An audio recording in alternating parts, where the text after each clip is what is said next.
안녕하세요. 배터리 트렌드를 읽어주는 남자 베트남입니다. 오늘은 2023년 4월 23일 일요일이고요.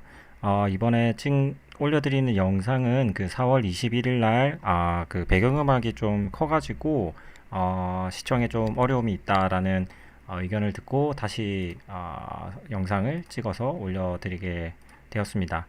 말씀드릴 내용은 동일하고, 제가 차세대 2차 전지라고 얘기했던 그 한국전자기술연구원에서 항상 사용했던 이 슬라이드에서 나트륨 이온 전지를 언급하게 될지는 몰랐는데, 그 중국발 그 CATL의 그 나트륨 이온 전지, 소듐 이온 전지 SIB라고 하는 것과 이제 유사한 형태로 이제 저가형 가격이 싼 형태의 2차 전지들을 비교하는 그런 내용이 되겠습니다.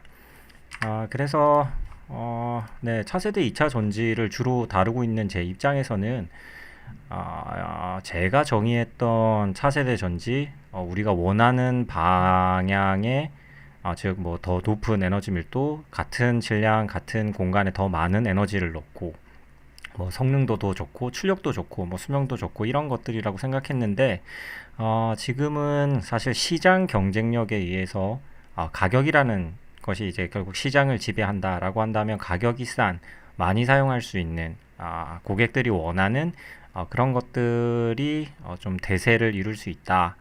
이게 일시적으로 이런 니즈가 있어가지고 소듐 이온 전지나 뭐 LFP 전지라고 하는 이제 소위 이제 약간 저가형이라고 해서 뭐 아주 쉽다 이런 것들이라기보다는 이제 가격이 싸고 이제 거기에 맞는 또 새로운 형태의 공정이라든지 이런 것들이 필요할 것이기 때문에, 거기에도 또 나름의 시간과 노력과 돈과 이런 기술력이 또 쏟아져야 된단 말이죠.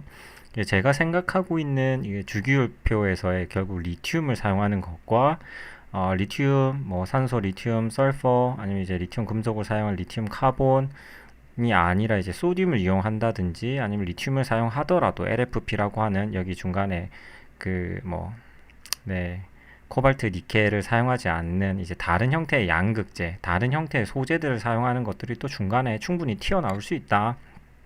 과거에 생각해 보면은 이제 2차 전지 니켈 카드뮴이라고 하는 전지를 사용했었는데, 중간에 뭐 니켈 메탈 하이드라이드, 뭐 징크 알루미늄 전지, 뭐 이런 것들이 중간중간에 꽤 많이 있었어요. 결국에는 다 사라지고 리튬 이온 전지가 2차 전지의 대장으로 자리 잡고, 뭐 가격도 우리가 사용할 수 있는 수준으로 핸드폰에 아니면 노트북에 다 들어가는 형태가 된 것처럼, 중간에도 특정 시스템의 전지는 충분히 다 튀어나올 수 있다라고 생각이 들고 있고, 전 주기율표상에서 높은 에너지 밀도를 가는 형태로는 이제 결국에는 시간이 걸리더라도 그 방향으로 리튬 이온 전지를 뛰어넘는 그런 전지로 우리의 방향이 결국 정해지지 않을까. 왜냐하면 뭐 소듐이, 나트륨이 엄청 싸긴 하지만 이제 뭐 바다에 널려 있죠. 소금으로, 소듐 클로라이드로, 아니면 이제 다른 형태의 저장된 형태를 사용한다고 하지만, 뭐 그 많이 널려 있다는 것 자체가 그게 가장 안정한 폼이고, 이제 그것들을 다시 정제해서 사용한다는 것 자체가 다시 이제 연력학적으로 과거의 형태로, 다시 이전의 상태로, 불안정하다고 얘기할 수 있는 형태로 돌리는 것들이 이제 수반돼야 되기 때문에, 조금은 네, 과도기전 현상을 거칠 수 있다 이렇게 생각하고 있습니다.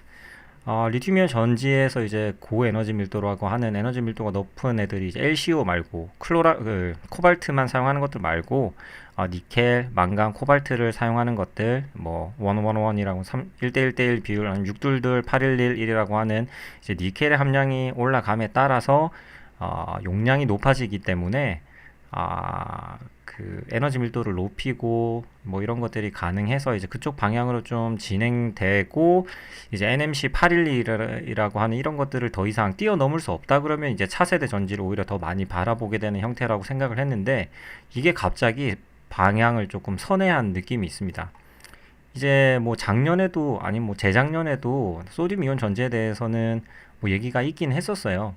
그때도 CATL의 얘기가 나왔었던 것 같아요. 일단 중국 쪽에서 CATL의 이제 소듐이온 전지 나트륨 배터리가 리튬이온이 대세인데 국내 위협엔 제한적이다, 이런 기사가 있었는데, 이것이 정말 게임 체인저인가 라고 했을 때, 네, 게임 체인저가 되려면 일단 시장을 잠식하고 이제 그 지배력을 가져야 되는데 가격이라는 그 무기를 가지고 지배할 수 있다 그러면은 그 성능이나 제가 주로 다뤘던 성능이나 이런 것들 말고 가격 지배력이 충분히 더 크다라고 하면은 게임 체인저가 될 수도 있다. 이제 가장 중요한 이제 그 필드는 자동차 전지가 될 것이고 이제 ESS나 이런 쪽에 배터리를 엄청나게 많이 사용하는 수천 개, 수만 개 사용하는 즉 가격적인 요소가 조금만 바뀌더라도 그 큰 파이를 크게 좌지우지할 수 있는 그런 것들이 게임 체인저로서 작용할 수 있다 라고 할 수 있을 것 같아요.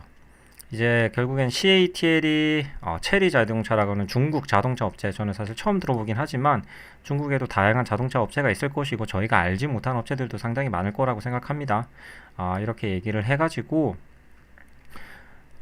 그 나트륨 이온 배터리 말고도 사실 약간 저가형이라고 할 수 있는 에너지 밀도는 조금 낮지만 리튬 인산철 배터리, 즉 LFP 배터리 이런 것들을 이미 얘기를 했었고요. M3P라고 하는 것들은 다음에 다시 한번 다뤄드리도록 하겠습니다. 리튬 인산철 플러스 알파 다른 것들도 더 있다고 하는데 사실 다양한 배터리 이게 네, 그 제가 그 채널에서 다뤄드렸던 이제 차세대 전지 쪽보다는 리튬 이온을 대체하는 이제 배터리이긴 하지만 고성능이라기보다는 이제 가격 지배력을 가지고 시장을 장악할 수 있는 이런 형태의 다양한 배터리를 개발하는 것이 주된 목적인 것 같습니다.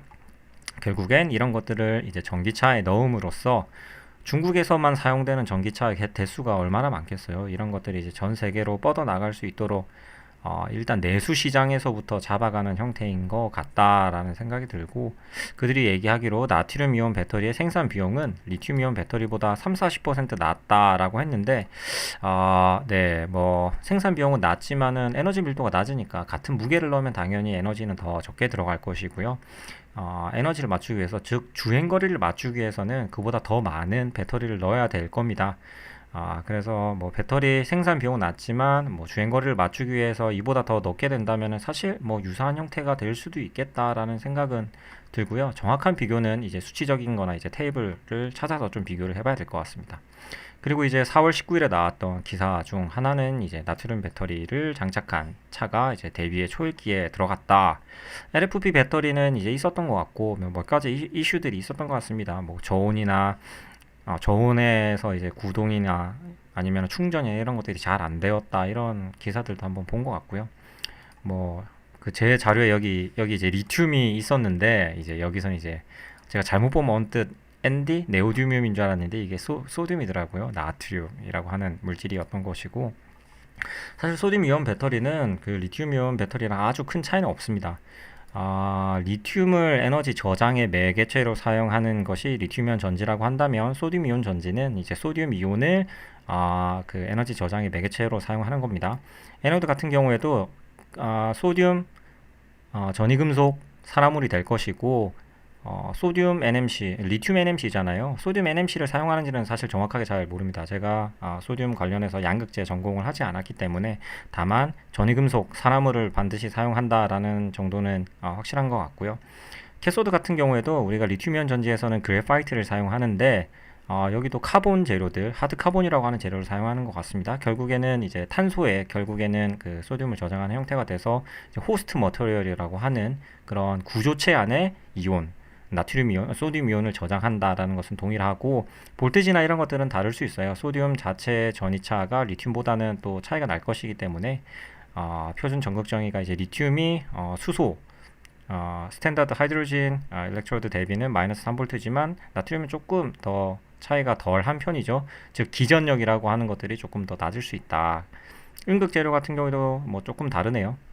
양극 재료도 잠깐만요. 소듐, 아이언, 함유 산화물이라고 하는데 네, 여기는 니켈, 코발트가 있는데 여기 니켈 코발트가 없어서 NMC 이런 쪽은 아닐 수도 있겠다라는 생각이 드네요. 카보네이트 기준으로 이제 가격은 상당히 차이가 난다. 이런 구조적인 차이는 크지 않지만 가격적인 차이에서 크기 때문에 배터리를 많이 사용하게 될 전기차 시장이라든지 우리가 좀 익숙하진 않지만 ESS 쪽 이제 대용량의 컨테이너 박스 안에 이제 배터리를 수천 개 수만 개 넣고 이제 발전하는 데 있어서 에너지를 이제 중간에 저장하고 이것들을 우리가 필요한 이제 도심이나 아니면 이제 클러스터 단위로 에너지를 공급해주는 이런 쪽에서는 꽤나 중요할 수 있겠다라는 생각이 들었습니다.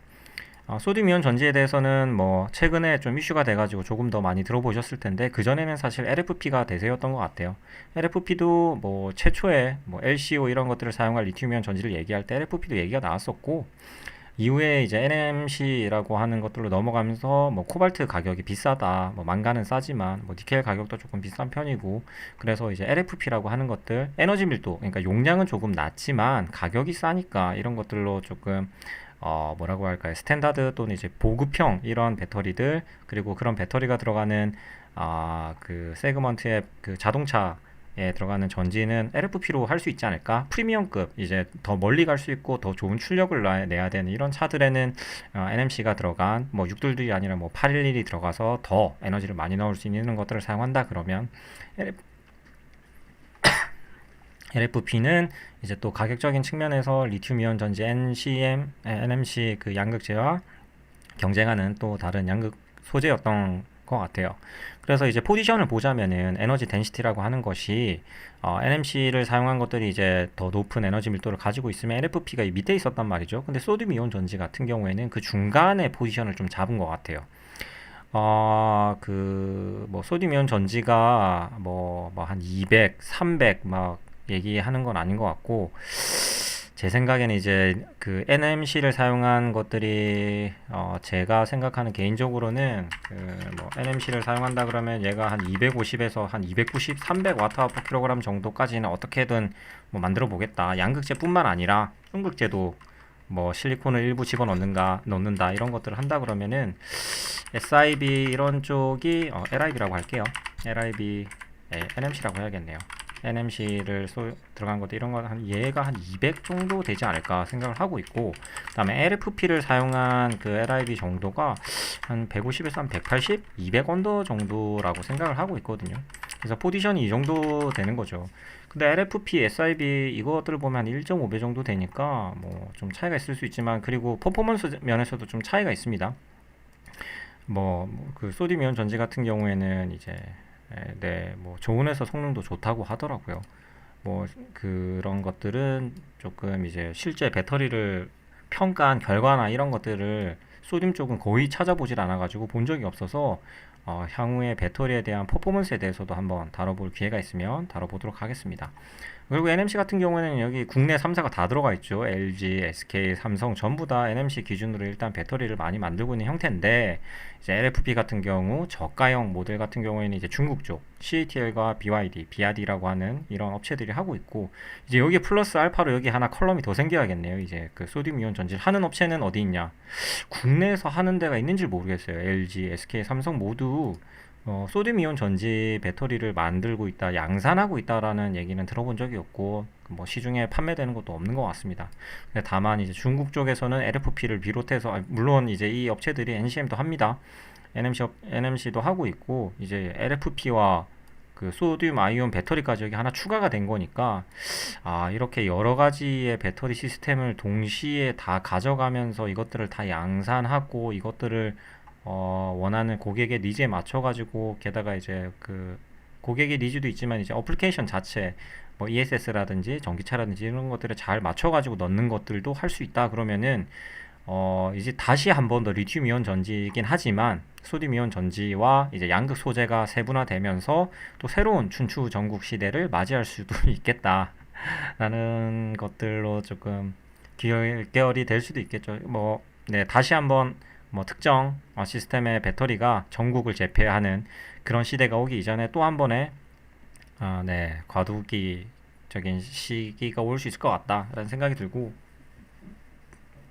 이 시점에 봤을 때 제가 이게 차세대 전지냐, 소듐 이온 전지가 차세대 전지냐라고 했을 때 사실 저는 잘 모르겠습니다. 제가 정의했던 차세대 전지 자체가 사람들이 원하는, 열망하는 그런 퍼포먼스를 갖추면서도 그 시대를 충분히 풍미할 수 있는 이런 전지다라고 생각을 했는데, 이 퍼포먼스 측면 자체에서는 저는 약간의 결격사유까지는 아니지만 2% 부족한 20%가 아니라 20% 부족할 수도 있겠네요.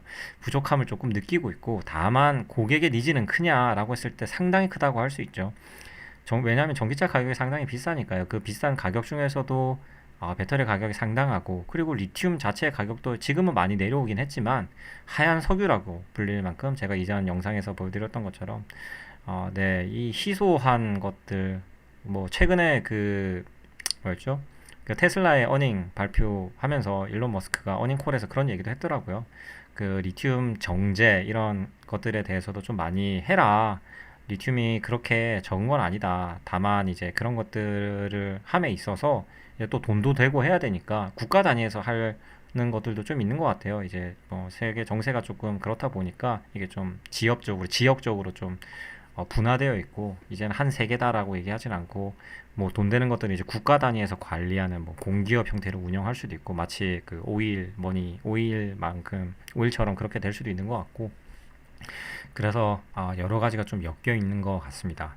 아무튼 이제 리튬이온 배터리에서도 NMC냐, LCO냐, LFP냐 이런 양극재에 대해서 좀 세분화되는 게 있다면, 이제 여기서 벗어나서 리튬이 아니라 소듐에 대한 니즈도 좀 있었다. 가격적인 것 때문에 그랬던 것 같고, 이제 LFP 같은 경우에는 이제 네, 그 국내 업체 중에서 엔솔도 하고 있고, 다른 업체들이 하는지는 잘 모르겠지만 뭐 원통형 전지 가지고 얘기도 나오더라고요. 뭐 테슬라도 LFP도 얘기하는 것 같고, 그러니까 LFP는 이미 니즈가 있었고, 그러니까 가격을 절감하는 거에 대해서, 그리고 그 여러 배터리 업체라든지 자동차 업체들이 한번 움직였어요.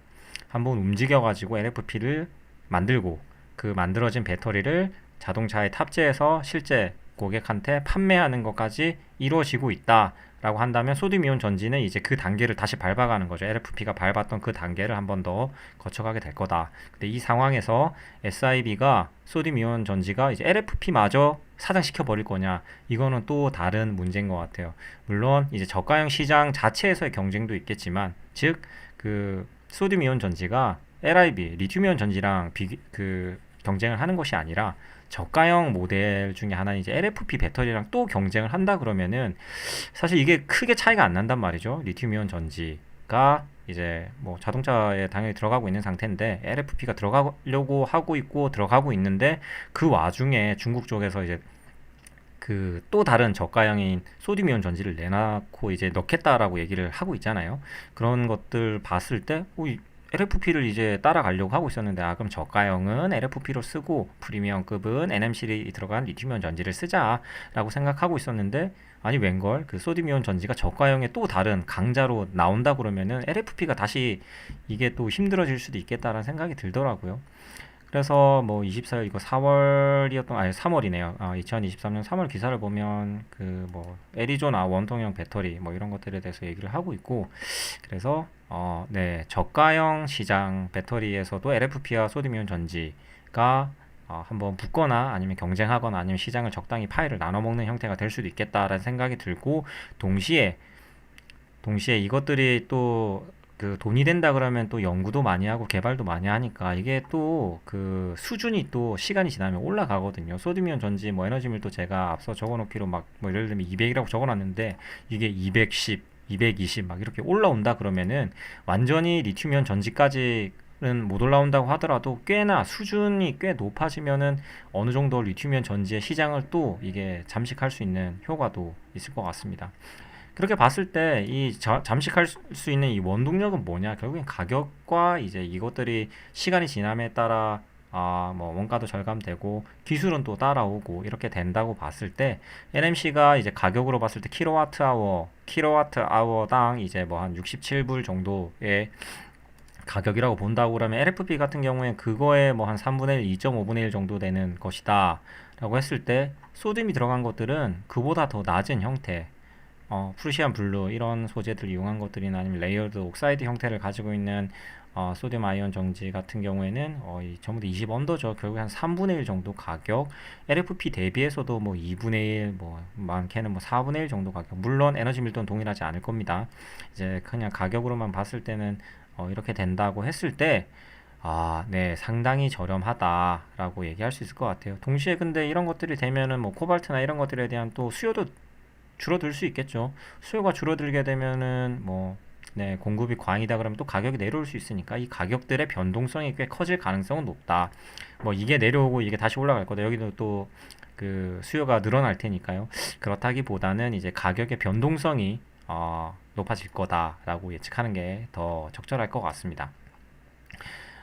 그래서 지금까지 말씀드리기로는 이제 저의 이제 종합적인 의견은 제가 생각했던 것만큼 차세대 전지, 그러니까 제가 보여드렸던 여기 있었던 그 상위 단에 있었던 리튬을 사용하는, 거기서도 이제 극강이라고 할 수 있는 리튬 금속 자체를 사용하는 것, 또는 이제 전고체 전지, 아니면 거기서 더 나간 에노드 리스, 이런 것들을 가기 이전에 그 안에 아래 단에 있는 것들이라고 하는 또 다른 형태의 시스템에 있는 전지가 한 번씩 튀어나올 수 있고, 지금 소듐이온 전지가 그 길을 또 걷고 있다라고 생각이 들고요. 811 이런 것들은 또 얘기가 또 쏙 들어갈 수도 있겠다는 생각이 들어요. 그러니까 뭐 물론 코발트 양을 줄이긴 했지만은 네, 프리미엄급은 이제 한 6둘둘 선에서 적당히 마무리하고 차세대 전지에 그 자리를 넘겨줄 준비를 하고, 6둘둘이 있었던 그 자리를 이제 LFP나 아니면 소듐이온 전지한테 일부 양보를 하고, 이제 가장 많이 팔리는 건 사실 스탠다드형이겠죠. 그냥 보급형 전기차들이 사실 뭐 가장 많이 팔린다고 봐야 되니까, 거기에 LFP나 아니면은 이제 NMC 111이나 아니면 622 이런 것들이 들어간 형태, 아니면은 이제 근데 이건 좀 비싸긴 하겠네요. 코발트가 들어가가지고. 아무튼 가격이 저렴한 양극재가 들어가는 그런 리튬이온 전지라든지 아니면 소듐이온 전지 또는 LFP 이런 것들을 적당히 사용하고, 차세대 전지는 이제 정말 하이엔드급 또는 뭐 가격 경쟁력 면에서 지금 여기 비교가 안 될 것 같아요. 예를 들면 여기 차세대 전지의 컬럼을 하나 더 만든다 그러면은 가격이 100불은 될 수도 있지 않을까? 현재 시점 기준으로 봤을 때 67이 아니라 한 100 정도 되지 않을까? 그러면 도대체 이거 소듐과 얼마나 격차가 있는 겁니까? 뭐 한 5분의 1, 많게는 뭐 한 10분의 1, 20분의 1 이렇게 차이가 난다고 하니까, 오히려 이런 상태에서는 가격이 지배력이다 한다 그러면 차세대 전지가 가격 경쟁력까지 갖추지 못한다 그러면은 또 지금 당장에서는 얼굴을 내밀기가 조금 어려운 상황이다 라는 생각이 듭니다. 그리고 이번 영상을 찍으면서 그 제가 보고 있는 뭐 경제 TV 중에 하나인, 경제 유튜버 중에 하나인 이제 유사남의 쉽게 배우는 경제, 미국 경제 TV 이걸 보고 있고, 그 유사남님이 한번 그 소듐이온 배터리 CATL 관련해서 한번 얘기하신 적이 있고, 저도 이제 그거 관련해가지고 영상을 한번 올린다고 얘기를 했었어요. 그 다양한 뭐 경제뿐만 아니라 이분이 그 공학도시인데 상당히 똑똑하십니다. 그래서 뭐 여러 가지 주제에 대해서 쉽게 설명해주는 능력을 가지고 계시기 때문에, 여기 적혀 있는 주소 이제 뭐 유사남이라고 치면은 유튜브에 나오니까요. 한 번씩 들어가셔가지고 재밌는 내용 있으시면 구독, 좋아요 하시고 영상 한번 보시는 것을 추천드립니다. 지난번 영상에서 네, 죄송스럽게도 제가 음향 체크를 제대로 못해가지고 네, 좀 시청하기 어려웠던 부분들은 조금 죄송하다는 말씀 드리고요. 다음번부터는 이제 영상에 아예 그냥 BGM을 제거하거나 정말 조용한 형태로, 제가 적막한 게 조금 어색해가지고 제가 혼자 말하는 게 좀 어색해서 그렇게 틀어놓고 하긴 했었는데, 네, 오히려 듣는 분들이 이게 더 낫다 그러면은 앞으로는 그렇게 영상을 촬영하도록 하겠습니다. 남은 주말 잘 보내시고요. 다음 주 이제 4월 말이 다 돼가지고 다음 주에 또 중요한 보고들이나 이런 것들이 있어가지고요. 5월에 네, 쉬는 날들이 몇 개 있으니까 영상 잘 준비해가지고 또 찾아뵙도록 하겠습니다. 오늘도 감사합니다. 배터리 트렌드를 읽어주는 남자 베트남이었습니다.